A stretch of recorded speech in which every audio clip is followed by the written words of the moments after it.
And I want to just offer you to consider that you just being is more than just okay or enough. That it might be exactly what the world needs from you in this moment. If what your own inner guidance is guiding you towards is just to learn, grow, evolve, take care of yourself, and learn how to be, then can you trust that that must be what's being asked of you in this moment?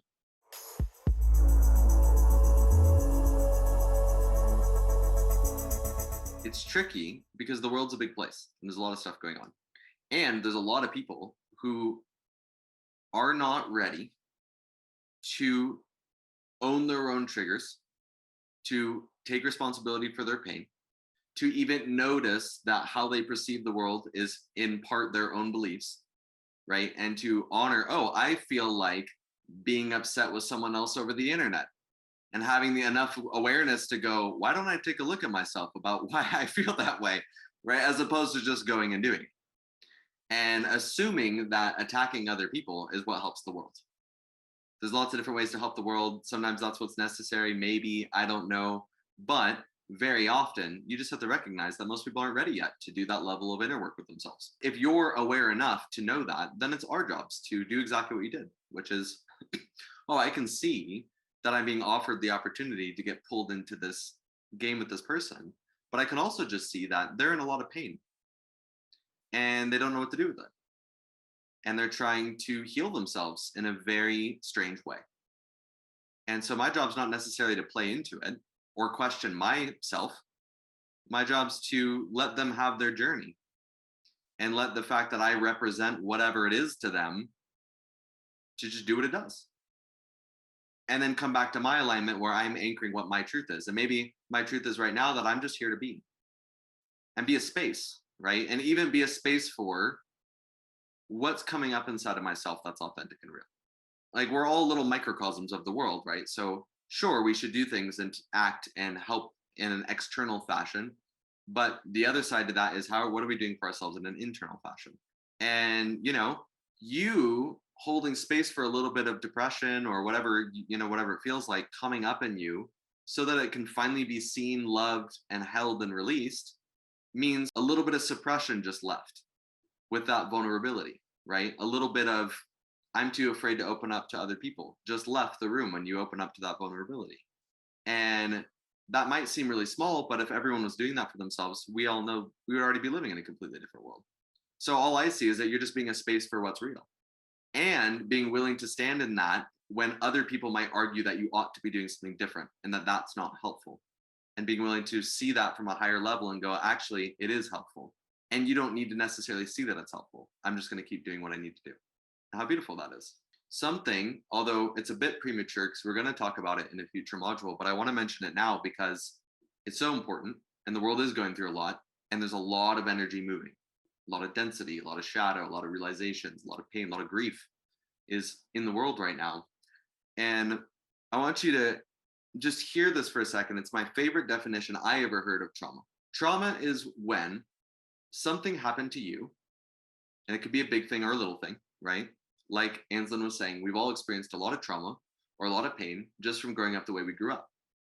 And there's a lot of pain, by the way, that we don't allow ourselves to acknowledge that we're in because it's so normal, it would almost seem weird to express pain around that, right? Like my body has experienced a lot of trauma by the fact that I grew up eating fast food my entire life and poisoning my body in a toxic environment, staring at television screens since I was 3 until I was forever, drinking poison, eating poison, staring at a screen not stop, surrounded by chemicals, surrounded by electromagnetic frequencies, disconnected from nature, filled with parents who didn't know how to deal with their emotions, dealing with more serious forms of trauma, but putting that aside, taking my creativity and who we are as innocent, beautiful beings, and then putting that in a box and forcing them to only live in their heads.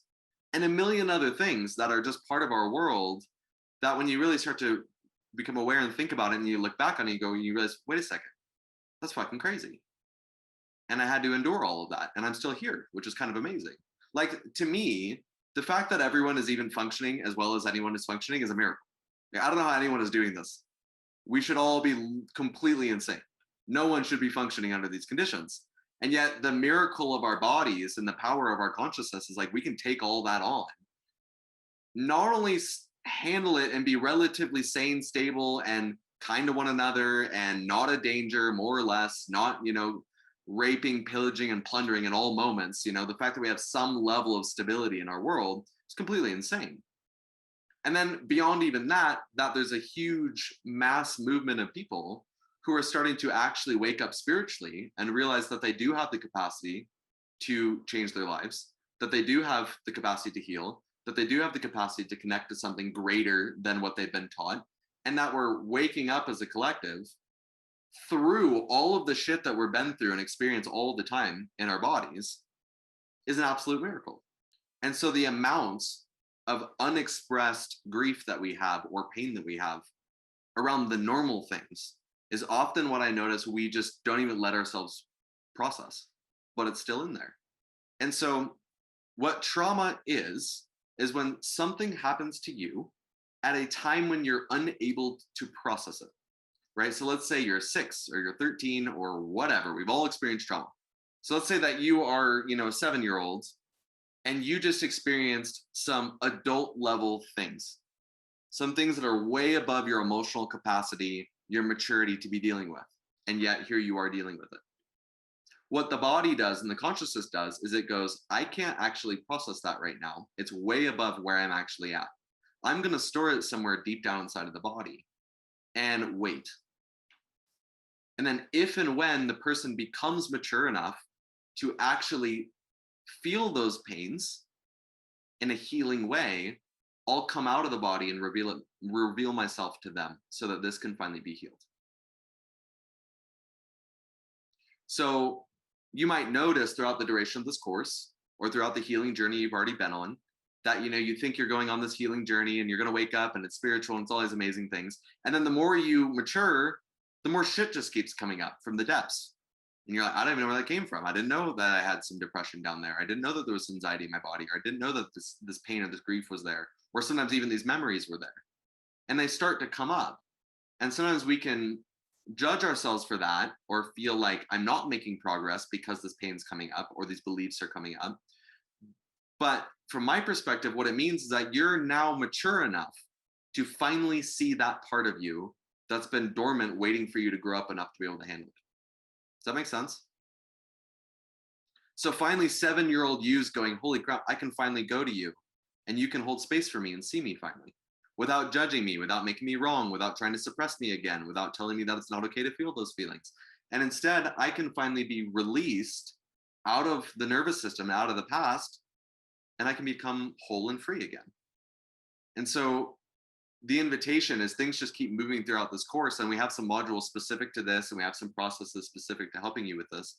But just acknowledge that if things are coming up, they're coming up because you're ready for them. Otherwise, they won't be there.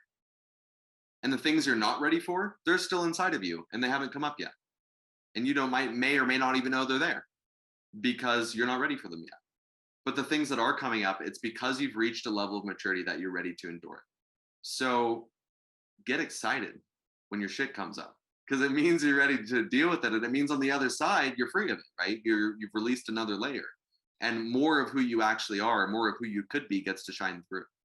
And that's a beautiful thing. And I can't think of anything more that the world needs right now than people doing that.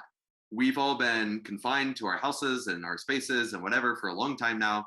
And part of what that means to me, that means many things, right? But part of what it means to me is that, wow, all of this avoiding we've been doing, it's getting a lot harder to avoid if you haven't noticed. It's a lot harder to just keep distracting myself. It's a lot harder to avoid myself. It's a lot harder to, I can't do a lot of the things I used to distract. Or, holy crap, the world's getting so crazy. How can you ignore it? And it's paving the way for what my teacher used to call, and Eckhart Tolle, by the way, used to refer to as a mass emotional detoxification process designed to make space for who we really are.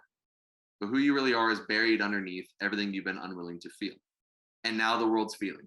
Unlike it's ever felt before, the world's feeling, the world's healing, the world's seeing, because through our technology as well, we have the capacity to see in a way we've never seen before what's been happening on this planet.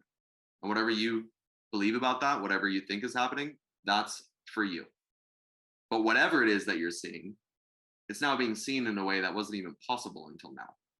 And now we have an entire planet seeing it and feeling it and releasing it and healing it and looking for resources to do that unlike ever before. And it might be difficult, and it might be, well, it might be a lot of things.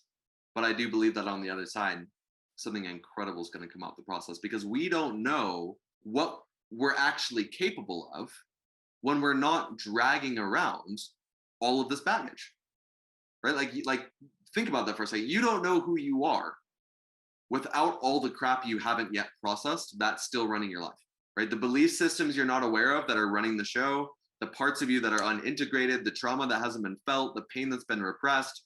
You don't know who you are on the other side of that yet. It's colored so much of how we've shown up to our lives. In some ways, we even think it's who we are, but it's not. Those are the layers and the pain, and that's the shit you've endured. That doesn't mean it's who you are. And on the other side of that, who knows how miraculous and incredible you could become. Maybe you're 10 times more powerful. Maybe you're 10 times more efficient. Maybe you're 100 times more capable. Maybe you're way more filled with compassion. Maybe you have access to far more creativity. We have no idea what the limit is to that, because we've actually never experienced life that way. And right now, unlike ever before, the world is giving us an opportunity to pause and actually start to go inside and get all that shit out of the way so that we can meet ourselves on the other side. So it's a nightmare on one level, and it's an absolute gift on another level. And I would never try to take one without the other, because I recognize the pain, and I want to be compassionate, and I want to be authentic about that. I don't want to pretend it doesn't exist. But I also want to help us have a higher perspective where we can actually see it as a gift and a part of a greater process, and not just a problem.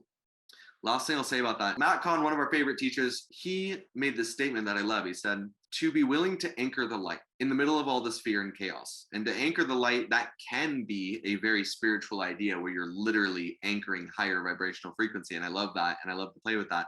But anchoring the light can be as simple as, I'm going to maintain a space of inner peace and harmony while the world goes through its process to the best of my ability.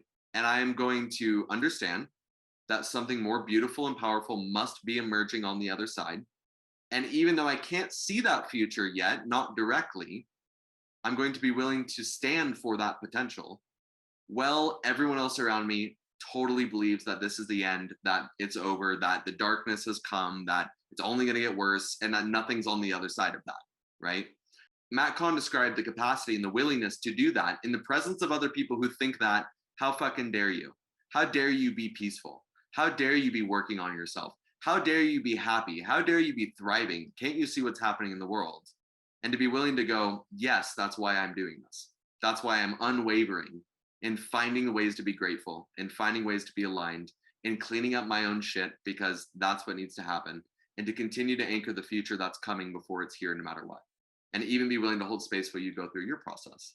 Matt Kahn called that the single most courageous act that you can do. And it's true, because I can't think of anything more brave than that. Everyone else thinks that you should be in fear, and they'll judge the shit out of you for not joining them, because they're going to call you blind or whatever they're going to do. And to be willing to go, I hear you, I see you, I acknowledge the pain you're in, I'm going to anchor the light. At this point in time, that might be the single most important thing that you could do for the world, period. Just hold your note. Stay in the eye of the storm while the world goes through its process to the best of your ability. And even vibrationally, energetically, being a symbol for that consciousness in the world right now. And you can still take all your action and do anything else you want to do. But can we, in our own beings, maintain that space of inner peace for the benefit of the world?